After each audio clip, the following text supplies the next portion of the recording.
Good morning, kids. I am just chilling on my couch. So session 14 and 15, which was yesterday and today, are combined. Both emphasize that you will draft new stories by not only making a movie in your mind, but jumping into that movie and you're reliving that moment.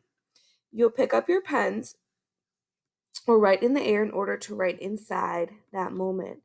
It's very important sometimes to even talk to yourself so you know exactly what happened and to make it so exciting because when you're in the classroom, Miss M, Missy, and I love to make stories very exciting.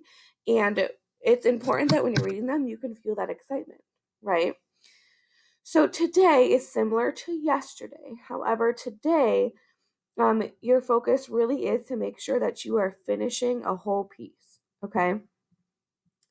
So I'm going to show you some examples to help you. Here is a student's work. They weren't sure what they wanted to write about, so they brainstormed just like we did in the beginning. It says homework, come up with 2 new ideas, 4 scenes, and write 1 or 2. So they even gave themselves homework, which is cool. You can just do this as like in classwork.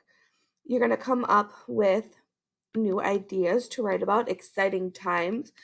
Maybe what I would write about this summer when I went kayaking, or when we went to hiking, or when what do we do? Got ice cream, and then I can choose one, and I'm gonna like kind of write it in the air and kind of tell you all about it, and it's or bit by bit, you are saying all of the details. What was the temperature? Where were you? Who was around you? What did you hear? Who said what in quotation marks, right? And then they just did a quick start here, kind of like a flash draft. But notice how long that is and how neat that is, and it's on the lines. Yours must be neat and on the lines, and they have quotation marks. See that? That's also very important. So let's read it. I was in, I don't know what that says. And I was outside, and my grandpa said, "Do you want to make smoothies?" He said I told him I did. So he had told me to go pick some fresh fruit from the trees. So I went, and when I got back, I saw something called a blender. So we put the fruit in, and me and my grandpa watched the fruit. It got smushed like when someone crushes an ant. When it was done, me and my grandpa poured ourselves a glass, and we sipped it down, and it tasted really good. It tasted like fresh water in the fall. Ooh, that sounded really good. Fresh water in the fall. I felt like it was the best thing I ever tasted for 2 reasons. Reason number one is because it tasted good. Another reason was that I was doing it with my grandpa. The end. Good story. So we can go through here afterwards actually. I'll show you one more example. Here is one more example of how long and neat a third grader's writing should be at this point. Okay. This says, I was in the pool and me and my sisters were playing water fit. So I was smart because I thought that I was going to draw. So my sister said, "You're not going to drown." There we go. "I got you. Don't worry, I have you." So I said, "Okay." And she said to go on her back, and she was going to go 7 feet, and I had my eyes closed. And I was telling my sister, "Please don't drop me. Please don't drop me." And she said, "I'm not going to drop you." He keeps saying that I'm going to drop you. And I said, "Okay."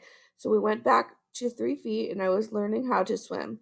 My sister, and she told me to put my feet in the water and let your body float and keep your hands up. And she said, "Now swim." And I was swimming. Now I know how to swim, and it was fun. So this story was a bit choppier than the other ones. They should have had a lot of quotation marks where they didn't put them there. There also should be more paragraphs here, and maybe like some feeling at the end. And but the one thing that they did really good is they told it bit by bit. She said this, I said this, I was freaking out. This was all probably like a 3-minute time frame. So when you're drafting and making new stories today, and you're brainstorming, think of our checklist that we did, right? So we have You're finding focused stories and ideas. You're making mental movies. You're remembering the goals that you had in mind and that you start at the beginning of writing. Choose one to develop. Yep. You're going to rehearse the seed idea, rehearse it to your mom, your grandma, whoever you're with. You can make a flash draft. So, like, you can decide which one you're doing today and just do a flash draft. And then you'll work towards, like, making it a better entry tomorrow. A flash draft is like as much as you possibly can write in 10 minutes. And then you go back and you kind of like edit it and make it sound better. Revise, bring out the internal story, and you can do spelling and punctuation. We do have our narrative checklist. Normally it says second and third grade. Now it says third and fourth because I'm starting to expect more and more of you. So we're going to look at the fourth grade standards because I want you to be able to do that much. I wrote the important parts of an event bit by bit and took out unimportant parts. That's important. Did you tell it bit by bit? And then anything unimportant, like, and then there was a ladybug on the wall. It has nothing to do with your story. You can take that part out now. These two are the same. Pretty much, I wrote a beginning, which I showed what was happening and where, getting readers into the world of the story. So you start your story with, where are you? Who is there? Transitions, you are using transitions like suddenly, a little later, after that. Things that make your story less choppy. Your endings should have feeling in them. And often that connects the beginning of the story because it's all one thing. You're not going to start the story with one day I went on a sunny day with my grandpa, we went to the ice cream shop, and you're not going to end it with, and then the North Pole was cold. Like, you're going to make sure that they connect somehow to sandwich that in the middle. Are you using paragraphs, right? You do not need to skip lines for every sentence, but to separate your paragraphs, it's a great idea to skip your lines.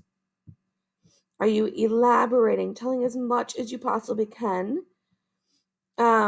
I not only told my story, but also wrote it in ways that got readers to picture what was happening.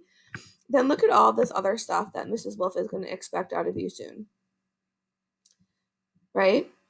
Like, you made sure that your story, some parts of your story went quickly, some went slowly. Like, for example, like when she was learning how to swim, her heart was probably beating, and you can say how fast and how beating that was. And then when she went in the water, everything around her slowed down because she started to get more nervous, but she knew her sister was going to keep her safe. Use everything you know about spelling, and there must be punctuation. Okay? That dialogue is very important too. Like, my mom said, blah, blah, blah, blah, and quotation marks. And we had a whole lesson on that. Okay? A whole lot to keep in mind, but it's important that you're keeping all of this in mind when you're writing. So if you're doing a flash draft, then you go back and you go in and edit, like, oh, I need to change this. I need to change this. I wasn't good at this part, so I'm going to make sure this goes in there. Okay? Because if you were in the classroom, we would expect the absolute world out of you. And right now, we are expecting a lot out of you, but we're not trying to push you as hard as we would in the classroom. So if this is overwhelming, know that when you're in the classroom, we're going to be expecting more out of you.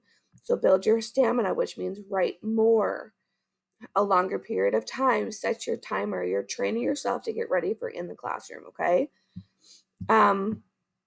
You should have at least probably 8 stories by now that are full paged. You edited 6 already, and you are continuing to make more and more, okay? Please upload your work from today below. Thank you.